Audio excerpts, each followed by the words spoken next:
Lors du colloque international du centenaire de Frantz Fanon qui s'est tenu à Dakar ce 17 décembre, le Premier ministre sénégalais Ousmane Sonko a souligné le rôle crucial de la souveraineté monétaire dans l'émancipation de l'Afrique. Dans cette allocution aux fortes résonances idéologiques et historiques, il a affirmé que l'émancipation de l'Afrique est tributaire de sa souveraineté monétaire. Selon lui, la dignité des peuples africains ne saurait être atteinte sans une maîtrise complète de leurs choix économiques. Aucune dignité n'est possible sans souveraineté économique. Et aucune souveraineté économique n'est possible sans souveraineté monétaire. Ce n'est pas une équation théorique. C'est la condition matérielle de l'émancipation que Fanon appelait déjà de ses voeux. Le franc CFA fut un instrument de stabilité, dit-on, mais surtout un instrument de contrôle, un outil conçu pour prolonger sous un vernis de coopération les réflexes de tutelle et de dépendance.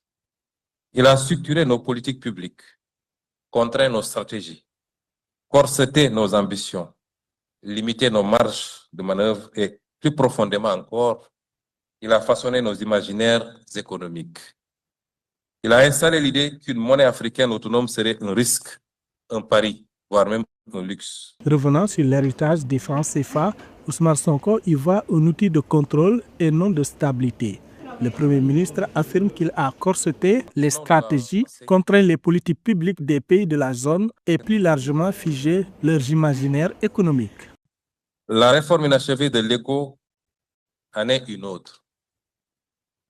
Une réforme annoncée pour tourner la page du CFA, mais qui, dans sa forme actuelle, n'auront véritablement qu'avec le symbole, pas encore avec la structure. Changer de nom sans changer de logique n'est pas une révolution. C'est un rebranding de la dépendance. La bataille pour la monnaie africaine reste un front majeur.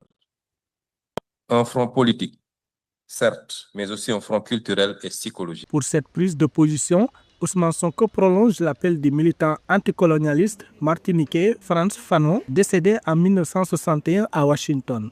Il défend l'idée que seule une décolonisation totale des structures économiques permettra à l'Afrique d'accéder à l'indépendance véritable. Toutefois, le Sénégal devra s'accorder avec ces pays pairs de l'UEMOA sur la question de la sortie du franc CFA ou de l'évolution drastique de cette monnaie qui existe sous différents noms successifs depuis 1945.